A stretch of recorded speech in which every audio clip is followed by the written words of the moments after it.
Ja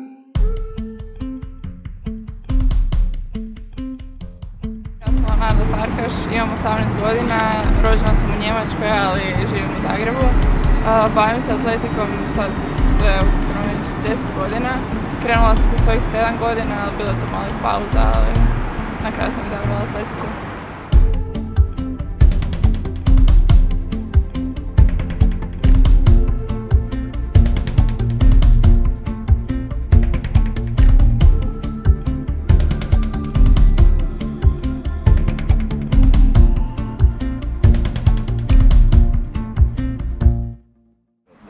Najbolji savjet koji sam ikad dobila je bio od mog trenera, kad mi je rekao da moram biti strpljiva i da sve što u životu radim, da će se sve na kraju isplatiti, ali da treba imati strpljenja i vjerovati u to što radiš.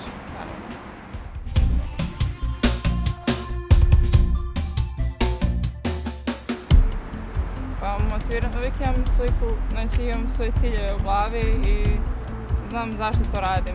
I kad god mi postane teško, uvijek se sjetim zbog čega to radim i onda znam.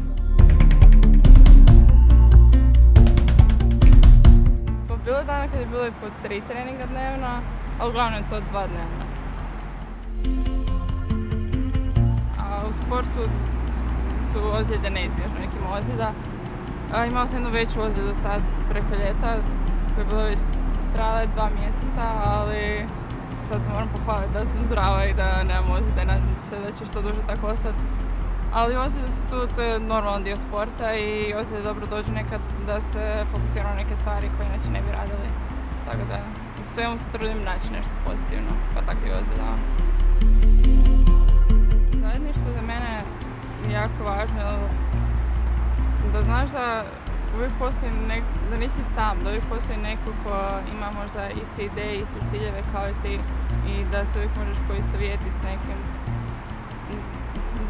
Da se ne osjećaš samim, da imaš tu podršku i da isto zajedništva. Atletika je pojedinačan sport i da je to drugčije od timskih sportova, pa možda svi misle kao atletičari, oni su sami za sebe povučeni na svoju stranu, ali opet imaš svoj tim ljudi s kojima treniraš i tu se isto osjeti to zajedništvo i to puno znači. Pa imam, da, mislim da svi imamo neke rituale, jer ti rituali, pogotovo prije natjecanja, dosta znači, jer uvijek je tu adrenalin i nervoza i sve i onda kad imaš te neke rituale i uvijek ponavljaš isto prije natjecanja, pomognu ti da se malo ili isključiš ili smiriš i to. Imam neke određene pjesme koje slušam, onda uvijek volim biti malo više na stranu, na samo prije natjecanja, smirit se, opustit se i to. Samo izaći van na stazu i uživati i raditi ono što volim. Pa, moj tata mi je zapravo idol, jer što se tiče i sporta i života općenito,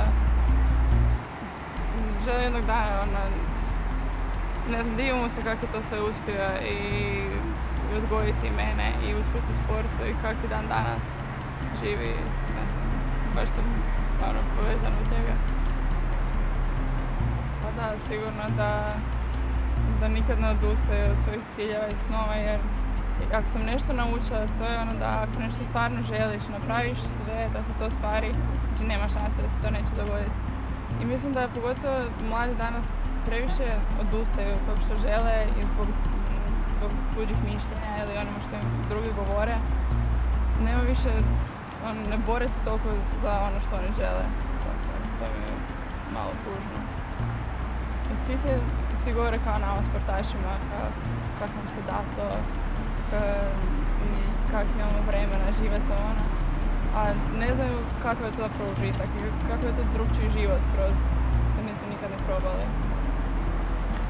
Pa mislim da danas, pogotovo, ajmo reći mlađi, nisu spremni toliko žrtvovati neke stvari i taj neki komfort za nešto više, nego jednostavno će se prihvatiti većini i neće težiti za nečim većim, neće se usuditi. Kako to promijeniti? To ne mogu ja promijeniti, to mora svako za sebe donijeti odluku. Svi smo drugčiji, svi imamo drugčije ciljeve. To je isto, neko se vidi u sportu, neko... Ja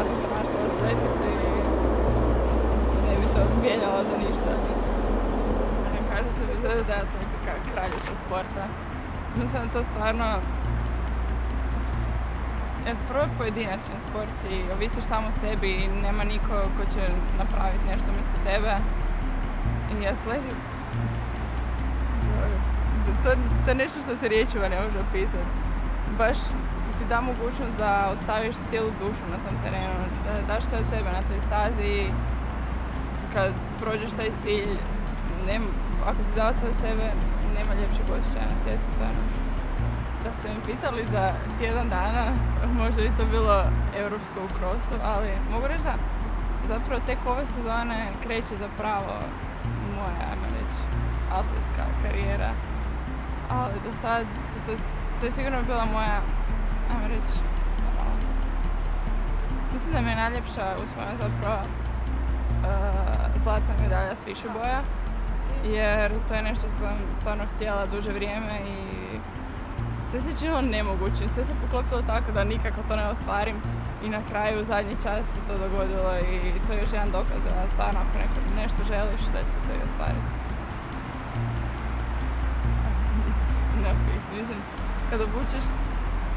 kad obučeš taj dres i nosiš hrvatske boje i izađeš na taj teren i znaš da ćeš dati sve od sebe za svoju državu i to je stvarno prekrasno osjećaj. I čast uopće da si odabran, da nosiš hrvatski dres i nastupaš pod hrvatskom zastavom je nešto neopisivo.